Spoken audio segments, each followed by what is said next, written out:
I'll be showing you this recipe for keto-friendly fajitas. Stay tuned.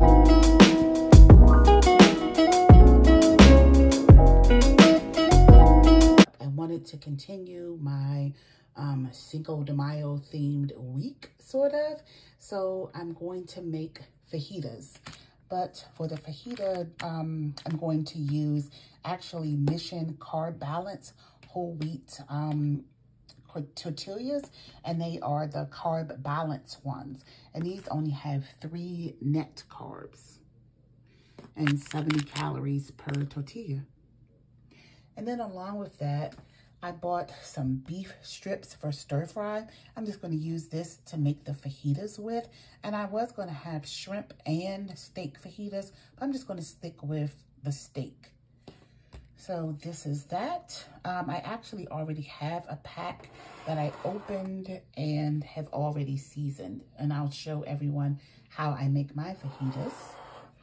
And then I have limes. I have 2 avocados because I'm going to make guacamole. And then I had 3 Roma tomatoes. I already chopped up 2 of them because I'm going to make Pico De Gallo. I'm going to use, I had 2 of the red peppers. I already sliced up 1 because I'm going to use that with the steak in the fajitas. And then I have a big bunch of cilantro. And I'm going to use the cilantro in the Pico De Gallo, and I'm also going to use it in the guacamole. So this is what I got. Oh, and then this doesn't go with anything. I just wanted to try the Old Bay cocktail sauce. I knew that Old Bay started making the hot sauce. I've been using that for a couple of years, but I've never tried their cocktail sauce. So I'll be using that in the future. All right, so I am about to make the meat portion of my fajitas. I have the beef strips already seasoned, and the only seasoning that I used on these is the Brazilian churrasco. And there's a seasoning packet in here. I will show you what that looks like. But I got this from the grocery store. I've seen it in Walmart as well. When you open this box, there's a packet that looks like this, right? So I use 2 tablespoons, and it's not the whole packet. There's still 2 tablespoons left. I only have a little over a pound of steak. I have only a little over a pound of steak, but I use the 2 tablespoons on it because I'm not going to use many other seasonings in this dish, as you will see later in the video. So I'm going to take this over to the stove and let's get it. All right, so I'm over at my cast iron skillet. I mostly cook in cast iron, and I know you see a lot of smoke coming off of this skillet. My dad told me when you're cooking steak and cooking certain things, you'll see it on cooking shows. The pan should be really hot. So I have about 2 tablespoons of oil. The reason why it's smoking so much is not because the pan is so hot. It's because I ran out of cooking oil, went to the grocery store, thought about it while I was in the grocery store, still forgot to get it. So I am using extra virgin coconut oil. And the smoke point on coconut oil is pretty low, so that's why I'm getting a lot of smoke. So I'm going in with my strips in this hot pan, and I'm going to cook all of it. I have over a pound, and I'm not going to put them all in separately, but you know, meat tastes a lot better when it has a little crust or char on it. So I'm going to lay this out, and then I'm holding my iPhone, my cell phone, so I'm going to finish putting this in the pan, and then I'll get right back to you guys. So I have laid my first batch down, and because this pan is so hot and these are strips, you can see it's already ready to turn over because it's so thin.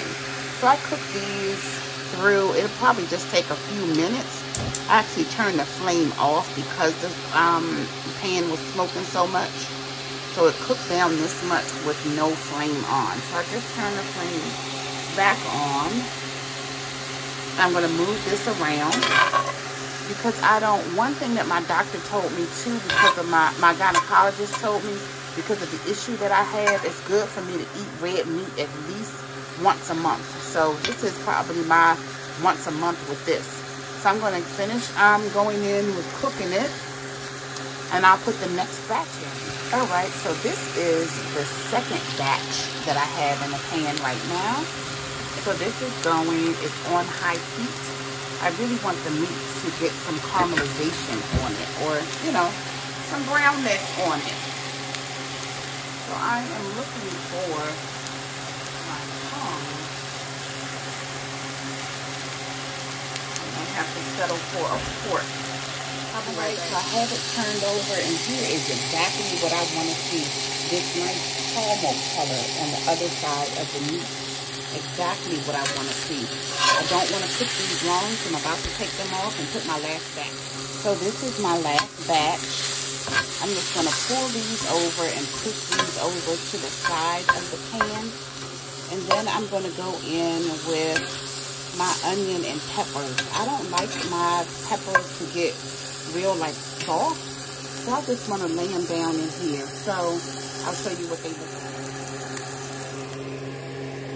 So this is really simple. I julienned or sliced up some red pepper and some onions, and then I'm going to throw them in the pan. I'm going to throw in my peppers, and I'm only going to leave these in here until they get soft, a little soft, because I feel like my vegetables should have some crunch on them. And I'm going to season these lightly with some, here are my onions. And I have both white and red onions. So I went in with some onion powder and garlic powder. That's what you see on top. And then I went and I put in some fresh garlic. Right? I'm going to stir this all together and then take it out. It's just about ready now. I'm going to do this off camera just because I want to hurry up and get these onions and peppers out of here before they get scorched. So as you can see, I've used the same pan. I didn't wash out this pan before I did the onions and peppers, so it does take on some of the seasonings and color from the meat that I cooked before searing these off. So if you've never made guacamole before, it is super easy. So here's the avocado, right? So I take a knife and I go around the avocado with the knife. And once you put the knife in, your blade is going to hit the seed, right? So you just leave it like this, go all the way around with the knife, and then you'll get this, right? And then you take it out. You can go around it with a knife, but I'm going to show you how easy it is. I've washed these. Bam, it's out.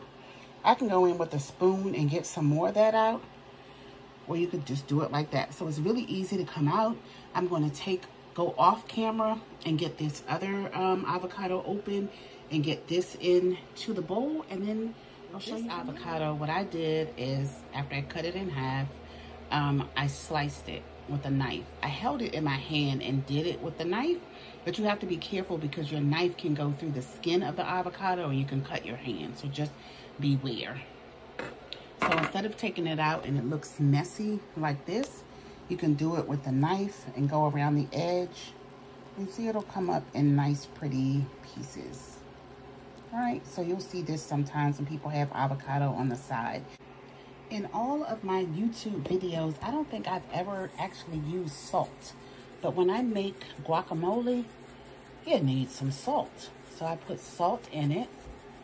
And it may look like I'm shaking a lot in here, but it's really not a lot. There's only a little left in this container, a little salt left in this container. So I'm shaking it in there. At the same time I'm making this guacamole, I'm also making Pico De Gallo, right? So these are Roma tomatoes. This is a Roma tomato, right? I like to use these because they're smaller and I don't have such a big portion. They are also usually less expensive than other tomatoes. Okay, so I am also going to put salt on this. I put salt on so few things, right? So salt on there, but I do like it in my guac and my pico. And then I'm going to use the same ingredients in the guacamole that I am going to use in the pico. And that will be Let me get my lighting better.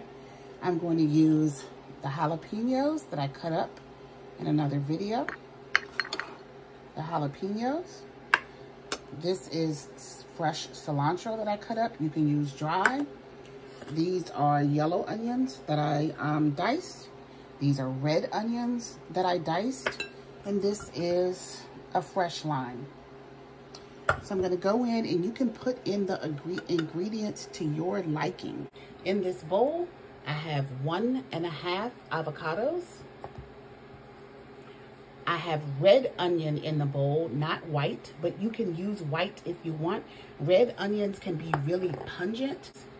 I use jalapeno. You can use this to your liking in terms of spice level. I like a lot because I like it spicy.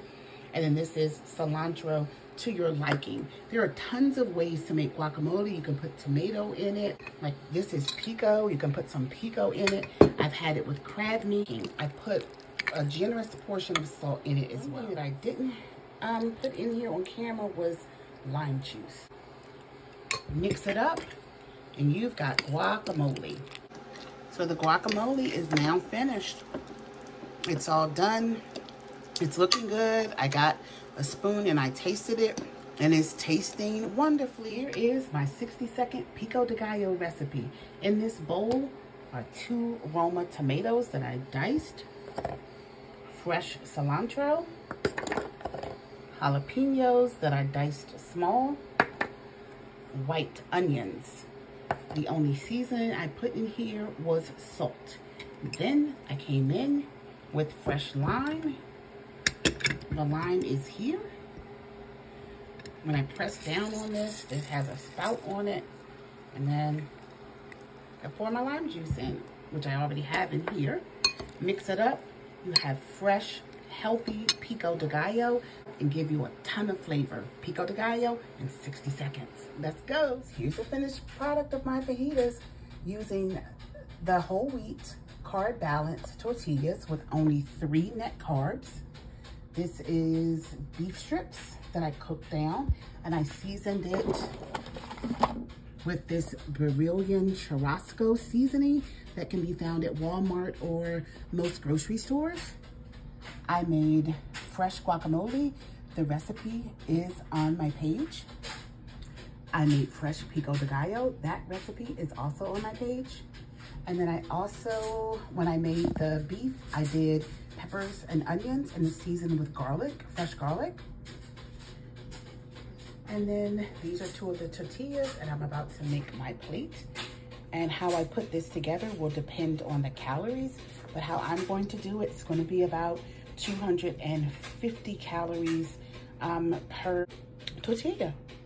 You can set this up however you want. If you don't eat beef, you can do fish, you can use chicken, you can use ground turkey, or you can use strips of turkey. You can use even pork with this. So you can do it to your liking.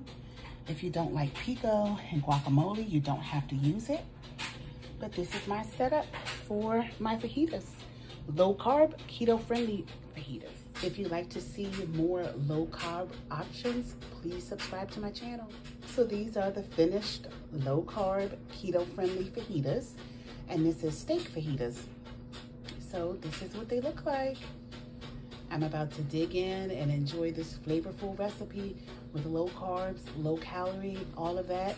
And it's going to support my weight loss journey, and possibly it can support yours. Let me know in the comments if you're going to try this.